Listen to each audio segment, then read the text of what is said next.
سلام عزیزان. با اینکه صدای سرماخوردگی دارم ولی میخوام که شروع کنم مثنوی رو جلو ببرم. دیباچه هستم، امیدوارم که لذت ببرین. رو دورتون بذارین اگه میخواین گوش بدین که صدا اذیتتون نکنه. ابتداش با بشنو شروع میشه. بشنو از نی چون حکایت میکند، از جدایی ها شکایت میکند. مولانا بعدش میگه هر که از ظن خود شد یار من، از درون من نجست اسرار من. مرکز به نوبه خودش. اون بالا که خیلی در مورد نی و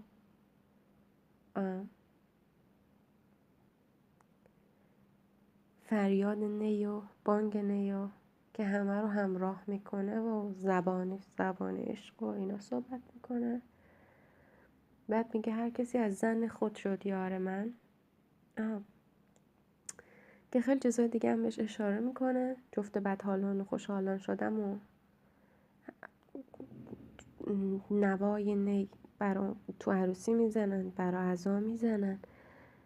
و به هر حال در نهایت میگه هر کسی به نوبه خودش، به ظن خودش یار منه و از درون من نجست اسرار من، راز منو نمیفهم.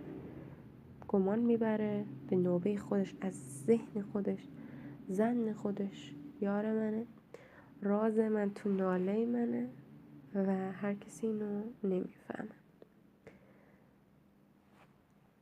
اگه ناله منو درک میکنی، اگه تو هم درد داری، درد منو درک میکنی، حالا منو میفهم. اشاره میکنه به آتش عشق و راه عشق پرخونه، سخته، جانبازی باید بکنی، خون میریزه، شر میشه و سیری ناپذیری عاشق که هر که جز ماهی ز آبش سیر شد، هر که بی روزیست روزش دیر شد. میگه فقط ماهیه که از دریای عشق دریا سیر نمیشه، مثل عاشقی که از معشوقش سیر نمیشه و همواره بهش نیاز داره. ماهی همیشه نیاز داره که تو آب باشه، عاشق همیشه نیاز داره که کنار معشوق باشه، حداقل نیاز داره، این نیاز رو حس میکنه. ممکن همیشه نباشه و بیشتر زمان هم نیست. بعد میگه رازت رو به هر کسی نگو، اون خامه نباید بدونه، در نیابد حال پخته هیچ خام، پس سخن کوتاه باید و سلام. فلنگو ببند برو، سخنو کوتاه کن تموم کن بره. میگه شخص خامی که تو مسیر گلوگاه عشق نبوده حال عاشق رو درک نمیکنه. تو واسه چی میخوای واسه این توضیح بدی؟ واسه چی میخوای حالتو برای این بگی؟ اینطور به سخره میگیره میره.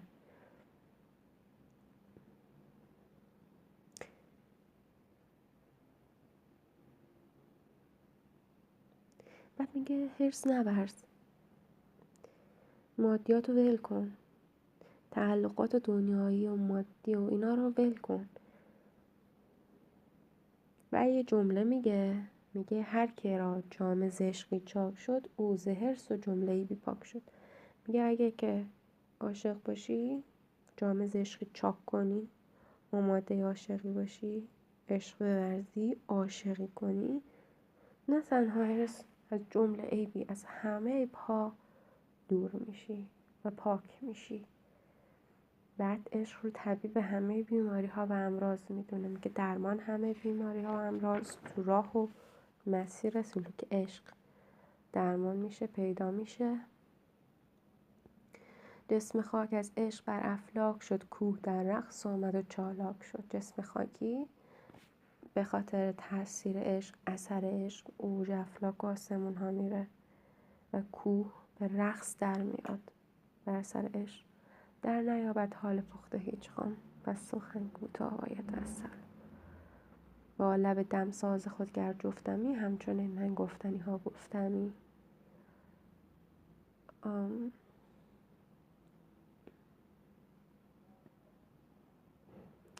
خسته شدی؟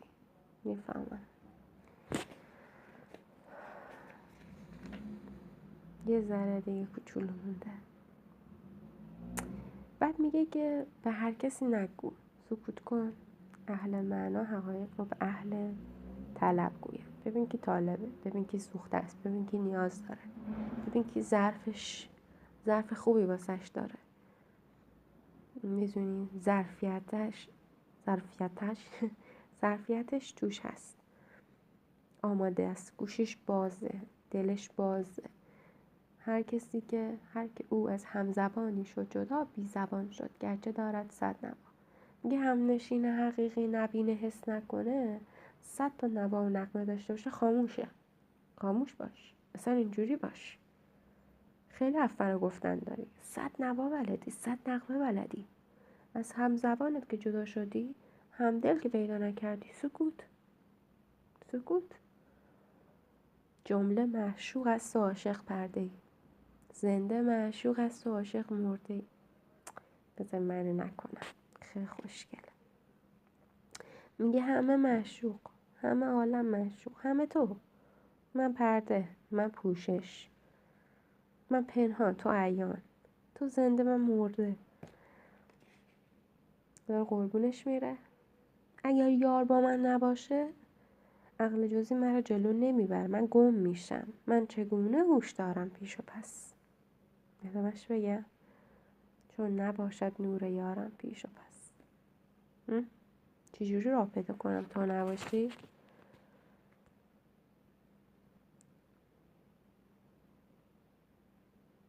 بعد میگه عشق به مثال آینه میشه، معانی و حقایق رو منعکس میکنه.